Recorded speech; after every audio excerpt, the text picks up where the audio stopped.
আসসালামু আলাইকুম। সংবাদে আপনাদের সবাইকে স্বাগত জানাচ্ছি। আমি ফিরোজ তোহা। শুরুতেই আরবে কেবলস সংবাদ শিরোনাম। পুরোদমে ভারত পাকিস্তান নতুন যুদ্ধ শুরু হয়েছে, আর এরই মাঝে আমাদের হাতে এসেছে যুদ্ধের ভয়ঙ্কর কিছু তাজা গুরুত্বপূর্ণ আপডেট সংবাদ। প্রথমেই জানাবো, ভারতের 5 যুদ্ধবিমান ভূপাতিতের দাবি পাকিস্তানের। ভারতের সাম্প্রতিক সীমান্ত আগ্রাসনে জবাবে পাকিস্তান বিমান বাহিনী কমপক্ষে 5টি ভারতীয় যুদ্ধবিমান গুলি করে ভূপাতিত করেছে বলে দাবি করেছে পাকিস্তানের প্রতিরক্ষা মন্ত্রী খাজা আসিফ, সূত্র ডনের। এরপর জানাবো, পাকিস্তানে 2টি মসজিদে হামলা চালিয়েছে ভারত। পাকিস্তান নিয়ন্ত্রিত কাশ্মীরে 2টি মসজিদ সহ 9টি স্থানে হামলা চালিয়েছে ভারত। আজ ভোরে এই হামলায় কমপক্ষে 8 জনের মৃত্যু হয়েছে, তবে পাল্টা জবাব দিয়েছে পাকিস্তানও। এদিকে যুদ্ধ শুরু করেছে ভারত, শেষ করবে পাকিস্তান। ভারত যুদ্ধ শুরু করলেও ইসলামাবাদই এর অবসান ঘটাবে বলে মন্তব্য করেছে পাকিস্তান জামাত ইসলামের সাবেক প্রধান সিরাজুল হক, সূত্র জিও নিউজের। এবারে জানাবো, পাকিস্তানে ভারতের ক্ষেপণাস্ত্র হামলা লজ্জাজনক বললেন ট্রাম্প। পাকিস্তান নিয়ন্ত্রিত ভূখণ্ডে ভারতীয় ক্ষেপণাস্ত্র হামলা চালানোকে লজ্জাজনক বলে আখ্যায়িত করেছেন মার্কিন প্রেসিডেন্ট ডোনাল্ড ট্রাম্প। গত রাতে পাকিস্তানে ভারতের ক্ষেপণাস্ত্র হামলা চালানোর পর তাৎক্ষণিক প্রতিক্রিয়ায় সব কথা বলেছেন ডোনাল্ড ট্রাম্প।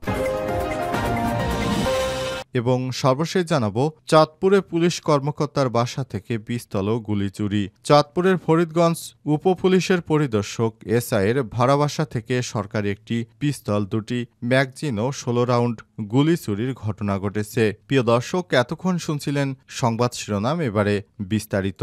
তবে তার আগে বন্ধুরা, অনুরোধ থাকবে এই সংবাদটিতে একটি লাইক দিন। এই চ্যানেলে আপনি নতুন হয়ে থাকলে আমাদের সংবাদটি দেখতে দেখতে চ্যানেলটি সাবস্ক্রাইব করে রাখুন। কমেন্ট করে বন্ধুরা আপনার মূল্যবান মতামত জানিয়ে দিন আপনি বিশ্বের কোন দেশ থেকে বা বাংলাদেশের কোন স্থান থেকে আমাদের সংবাদটি দেখছেন এবং শুনছেন। আর বন্ধুরা, সংবাদটি আপনার সোশ্যাল মিডিয়া ফেসবুকে শেয়ার করে দিন। ভারত পাকিস্তান যুদ্ধে আপনি কোন দেশকে সমর্থন করেন কমেন্ট করে জানিয়ে দিন। এবারে বিস্তারিত।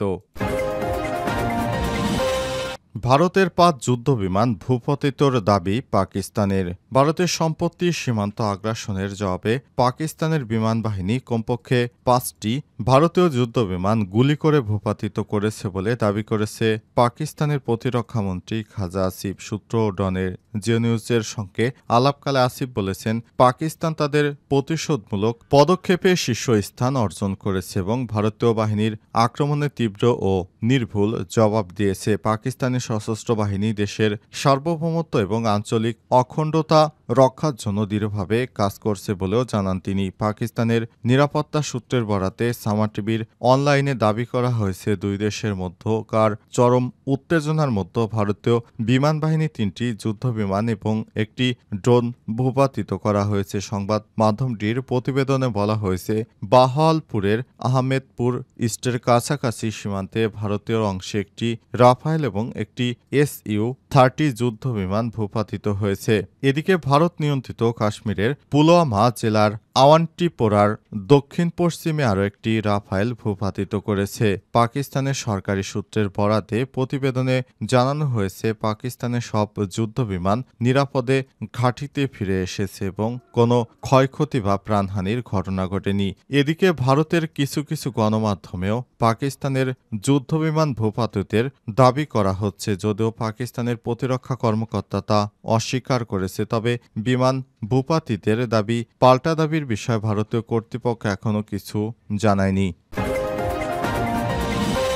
পাকিস্তানের 2টি মসজিদে হামলা চালিয়েছে ভারত। পাকিস্তান নিয়ন্ত্রিত কাশ্মীরে 2টি মসজিদ সহ 9টি স্থানে হামলা চালিয়েছে ভারত। আজ ভোরে এই হামলায় কমপক্ষে 8 জনের মৃত্যুর খবর পাওয়া গেছে। পাল্টা জবাব দেওয়ার কথা জানিয়েছে ইসলামাবাদও। পাকিস্তানের সশস্ত্র বাহিনী আন্তঃবাহিনী জনসংযোগ ISPR এর মহাপরিচালক লেফটেন্যান্ট জেনারেল আহমেদ শরীফ চৌধুরী গভীর রাতে এক সংক্ষিপ্ত সংবাদ সম্মেলনে জানান, গভীর রাতে ক্ষেপণাস্ত্র হামলায় কমপক্ষে 8 পাকিস্তানি নিহত এবং 35 জন আহত হয়েছে। তিনি বলেন, ভারতীয় সেনাবাহিনী পাকিস্তানে 6টি ভিন্ন স্থানে আক্রমণ করেছে। মোট 24 একটি হামলা চালানো হয়েছে। বার্তা সংস্থা রয়টার্স বলছে, পাকিস্তানের সামরিক বাহিনীর একজন মুখপাত্র জিও নিউজকে জানিয়েছে, ভারতের হামলায় ক্ষতিগ্রস্ত স্থানগুলোর মধ্যে দুটি মসজিদ রয়েছে। এছাড়াও পাকিস্তানের প্রতিরক্ষামন্ত্রী জিও নিউজকে জানিয়েছে, ভারত বেসামরিক লোকদের উপরই হামলা চালিয়েছে, যদিও নয়াদিল্লির দাবি সন্ত্রাসী ঘাঁটিতে হামলা চালিয়েছে তারা। প্রতিবেদনের মতে সবথেকে বড় হামলাটি ঘটে পাঞ্জাব প্রদেশের বাহাওয়ালপুর শহরের কাছে আহমেদপুর সারকিয়ায়। আহমেদ শরীফ চৌধুরীর মতে একটি মসজিদ প্রাঙ্গণে হামলা চালানো হয়েছে এবং ৫ জন নিহত হয়েছে, যার মধ্যে একটি ৩ বছর বয়সী শিশুও ছিল। এদিকে ভারত শাসিত জম্মু কাশ্মীর নিয়ন্ত্রণ রেখা এলওসি পাকিস্তান ও ভারতীয় সেনাবাহিনীর মধ্যে রাতভর ব্যাপক গোলাগুলি হয়েছে। ভারত জানিয়েছে, পাকিস্তানি সেনাদের গুলিতে ৩ ভারতীয় বেসামরিক নাগরিক নিহত হয়েছে। যুদ্ধ শুরু করেছে ভারত, শেষ করবে পাকিস্তান। ভারত যুদ্ধ শুরু করলেও ইসলামাবাদই এর অবসান ঘটাবে বলে মন্তব্য করেছেন পাকিস্তান জামাতে ইসলামের সাবেক প্রধান সিরাজুল হক। সূত্র জিও নিউজের সামাজিক যোগাযোগ মাধ্যমে শেয়ার করা একটি ভিডিও বার্তায় ভারতীয় হামলার দ্রুত জবাব দেওয়ার জন্য সিরাজুল হক পাকিস্তানের সশস্ত্র বাহিনীকে অভিনন্দন জানিয়েছেন। তিনি জোর দিয়ে বলেছেন, সমগ্র জাতি পাকিস্তানের সশস্ত্র বাহিনীকে পাশে আছে, তারা ঐক্যবদ্ধ এবং সতর্ক রয়েছে। পাকিস্তান জামাত ইসলামের সাবেক প্রধান আরও বলেছেন, পাকিস্তানের সশস্ত্র বাহিনী এবং জনগণ দেশের আঞ্চলিক অখণ্ডতা রক্ষায় একই দিকে আছে। পাকিস্তানের বিরুদ্ধে সামরিক হামলা চালিয়ে ভারত নিজেকে ধ্বংসের পথে নিয়ে গেছে বলেও মন্তব্য করেন তিনি আরও বলেন, ভারতের শুরু করা এই সংঘাতকে চূড়ান্ত পরিণতিতে নিয়ে যাওয়ার ক্ষমতা এবং কর্তৃত্ব এখন পাকিস্তানে রয়েছে। সুতরাং ভারতকে এর জন্য অবশ্যই পস্তাতে হবে এবং এ বিষয়টি তারা সংঘবদ্ধভাবেই ভারতকে মোকাবেলা করবে এমন ঘোষণা দিয়েছেন তিনি। এরপরই পুরো এলাকায় চাঞ্চল্যকর অবস্থা ছড়িয়ে পড়ে। বিশেষ করে পাকিস্তানে এ ধরনের না জানিয়ে হামলার কারণে ব্যাপক ক্ষয়ক্ষতির শিকার হয়েছে পাকিস্তানের বিভিন্ন এলাকা। জবাবে পাল্টা হামলায়ও পাকিস্তান রাতেই ভারতে ব্যাপক হামলা চালিয়েছে। এতে ভারতেও বিপুল পরিমাণ ক্ষয়ক্ষতি হয়েছে। ভারতের 5টি যুদ্ধ বিমানকে ভূপাতিত করা হয়েছে।